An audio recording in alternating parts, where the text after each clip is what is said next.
Bonjour, la fée Gaëlle souhaite que je te raconte l'histoire Le loup qui voulait aller à l'école, d'Oriane Lallemand et Éléonore Tuillier. Il était une fois un loup qui n'était jamais allé à l'école, jamais. Au fond de lui, il se demandait comment c'était. Il avait très envie d'essayer. Il s'appelait Loup. Et si on construisait une école dans la forêt, proposa-t-il un matin à ses copains. Une école? S'écria Alfred horrifié. Tu veux rester assis toute la journée? Et avoir des devoirs le soir?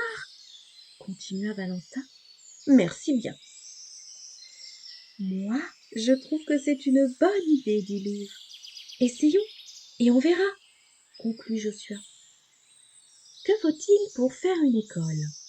Un toit, un tableau, des élèves et... Qui sera la maîtresse ou le maître? Demanda Louve. Moi, bien sûr, fit Loup. Construire l'école occupa les amis tout l'après-midi. Fantastique, applaudit Loup, quand ce fut fini. J'ai hâte d'être demain. Pour le premier jour d'école, tous les copains étaient fin prêts. Joli cartable, crayon taillé et poils brossés. Une fois installé, Loup dit. Pour commencer, nous allons faire une dictée. Écrivez. C'est la rentrée. On va bien s'amuser avec nous. Vous avez terminé? Alors, tous en récré. Déjà? Fit demoiselle Yeti étonnée. Après la récréation, Lou fit une leçon de mathématiques. Combien font 6 cookies plus 3 cookies? 9 cookies, répondit Gros Louis. Très bien. Et si je reprends 5 cookies, combien t'en reste-t-il? Reprendre, c'est voler, protesta Gros Louis. C'est vrai, acquiesça Loup embêté. Et si on retournait en récré? Les loups firent un faute, une balle au prisonnier, un loup glacé. Et comme Loup n'avait plus d'idée, ce fut la fin de la journée. Finalement, l'école, ce n'est pas très différent de ce que l'on fait d'habitude, fit Loup Blanc, un peu déçu. Je pensais que ce serait plus enrichissant, soupira demoiselle Yeti. Loup se retrouva seul. Il était dépité. Ce n'est pas facile d'être maître d'école, rechonna-t-il. Il faut être cultivé, organisé, avoir de l'autorité. Tiens, cela me donne une idée. Le lendemain, surprise, c'est Maître Hibou qui accueillit les amis. Bonjour, chers élèves, je suis votre nouvel instituteur. Ouvrez grand vos oreilles. 2 heures plus tard, Maître Hibou parlait toujours, mais plus personne n'écoutait.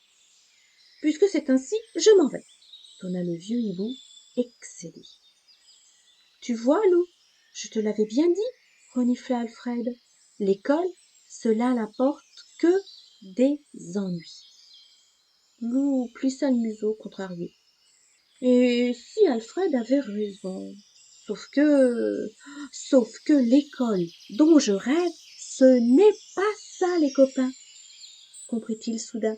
C'est à nous de l'inventer, tous ensemble.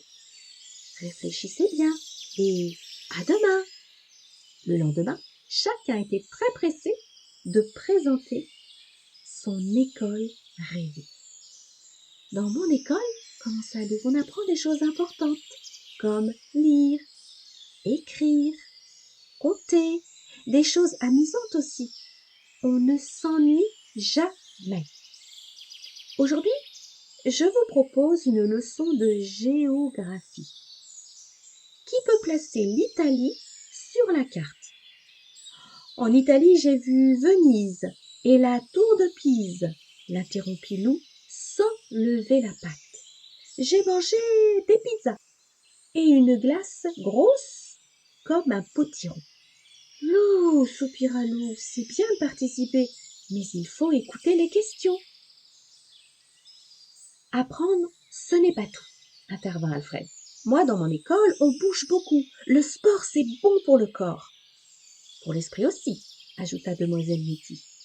Commençons par une petite leçon de galipette, reprit Alfred. Regarde, Alfred, appela Lou, on a inventé la galicopinette. À mon tour, s'écria Valentin. Dans mon école, on découvre de nouvelles activités comme le théâtre, la musique, la méditation, demanda Joshua. C'est ça, sourit Valentin, des choses qu'on ne fait pas à la maison. Avec Loup Blanc, on vous a préparé un petit spectacle de cirque. Qui veut participer? Moi, applaudit Lou, emballé. Lou attrapa les balles pour jongler, mais il loucha, trébucha, et les fit toutes tomber. Ce n'est pas grave, le rassura Valentin, je vais te montrer.